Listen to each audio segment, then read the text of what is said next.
바빌론 부자들의 돈 버는 지혜 제4장. 다른 친구가 말했다. 자네는 사기를 당해 1년 동안 모은 돈을 날렸지만 그래도 좌절하지 않고 계속 저축하는 의지를 보여주었네. 정말 대단하군. 아카드가 반박했다. 의지력이라고? 말도 안 되네.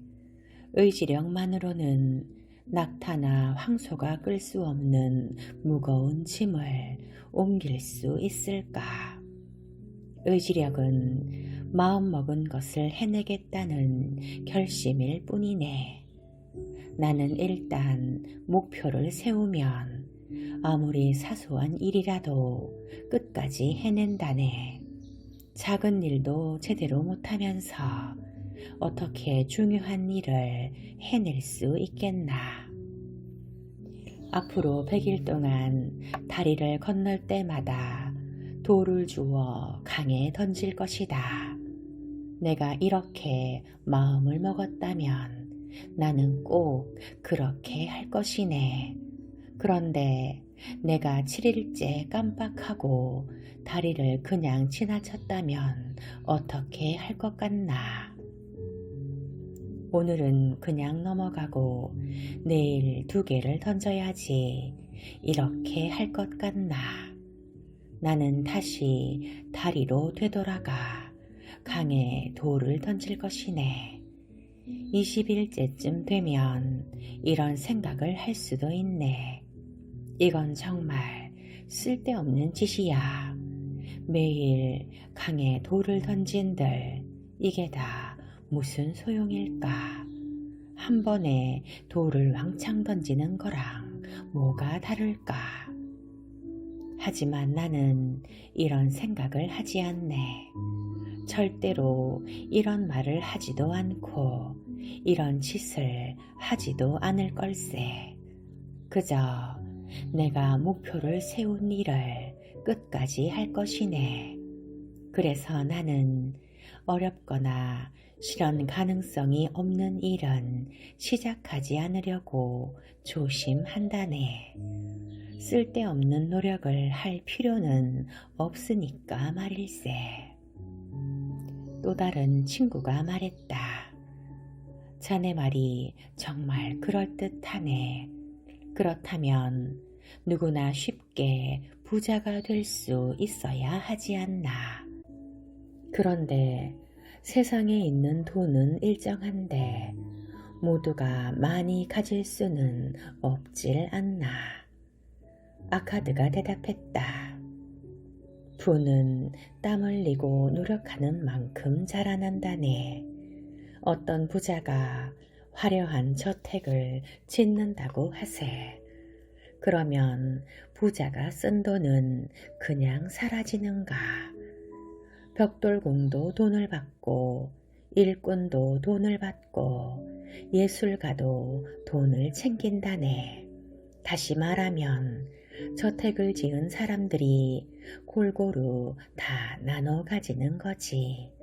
그런데 저택이 완성되면 어떨까? 저택을 짓는데 들인 비용보다 더 높은 가치를 지니지 않겠나. 저택이 지어진 땅은 또 어떤가? 저택 때문에 그 땅은 더 높은 가치를 지니네. 저택 주변의 땅도 마찬가지로 가치가 높아지지. 이처럼 부는 마술과도 같이 자라난다네. 부의 한계는 아무도 모르네. 페니키아 상인들이 무역으로 돈을 벌어 버려진 해안에 찬란한 도시를 짓지 않았나. 다른 친구가 물었다. 우리도 부자가 되고 싶네. 그런데 세월이 흘러 이렇게 젊은이도 아니고 따로 모아둔 돈도 없다네. 어떻게 해야 하겠나. 알가미시의 3가지 가르침을 먼저 실천하게. 벌써 잊지는 않았겠지. 번 돈의 일부는 반드시 저축한다.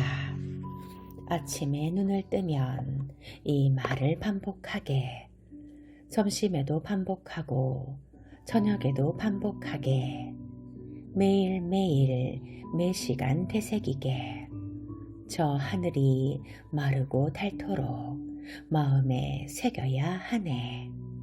이 가르침을 마음과 머릿속에 가득 채우게, 그리고 자신이 감당할 수 있는 만큼 저축하게, 적어도 수입의 10%는 되어야 하네. 물론 씀씀이를 줄여야 할 수도 있네. 그렇게 하면 머지않아 자신만의 보물을 가졌다는 사실을 알게 될 것이네. 재산이 불어나면 기쁨도 불어나는 법이네. 삶이 기쁨으로 가득 차고 더 많은 돈을 벌겠다는 의욕이 넘치지. 더 열심히 일하게 될 걸세. 그렇게 소득이 늘어나면 더 많은 돈을 저축하고 싶어진다네. 다음으로 돈이 나를 위해 일하도록 만드는 법을 배우게. 돈이 자네를 위해 일하게 만들어야 하네. 돈이 돈을 벌도록 만들라는 말일세. 그렇게 미래를 위한 수입을 만들어야 하네. 주변에 힘없는 노인들을 보지 않았나. 자네들도 언젠가는 노인이 될 것이네. 그러니 투자는 안전한 곳에 해야 하고 절대로 잃어서는 안 되네. 누가 지나치게 높은 수익률을 보장한다고 꼬셔도 절대 속지 말게. 그런 사람을 믿으면 안 되네. 마지막은 현명한 사람에게 조언받기라네.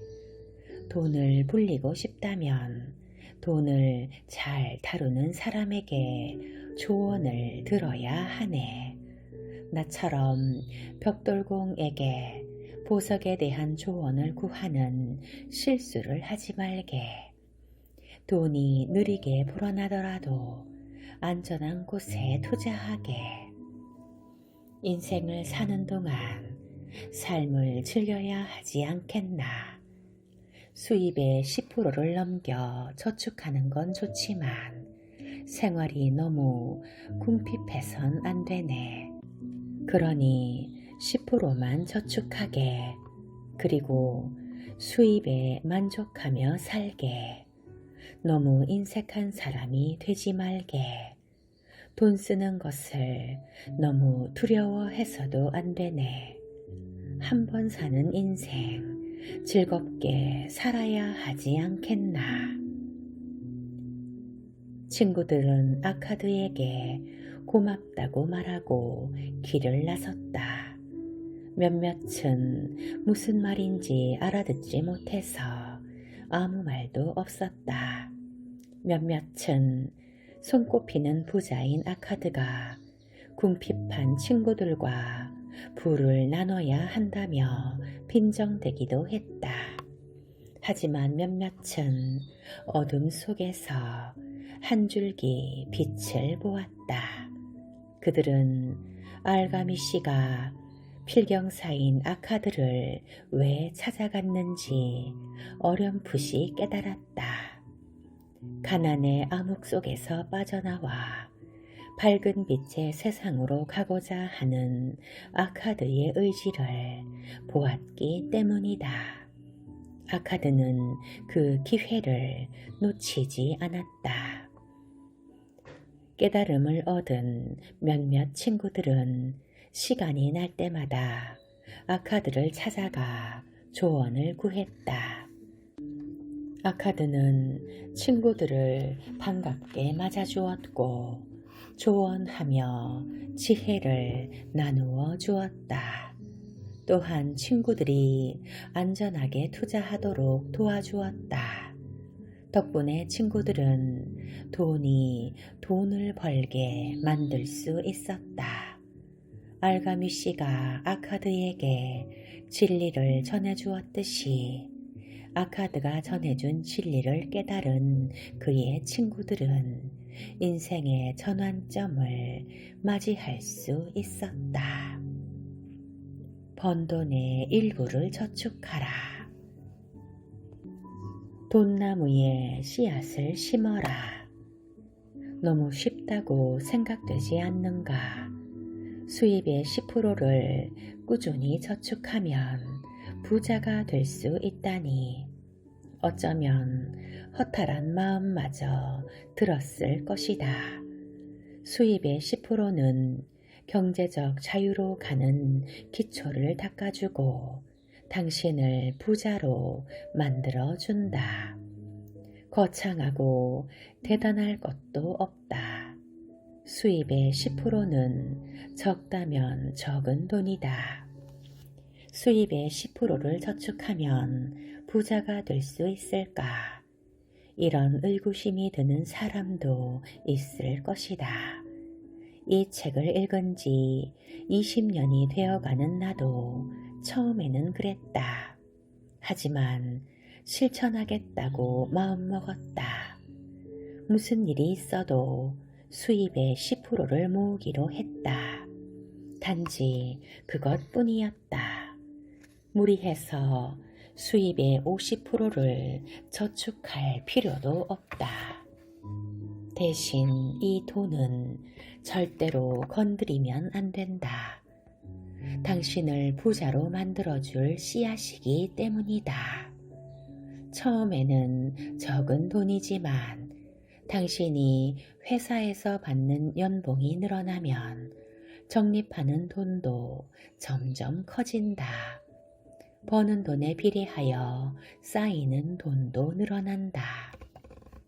쌓인 돈은 그대로 통장에 있는 게 아니다. 당신을 위해서 일하게 된다.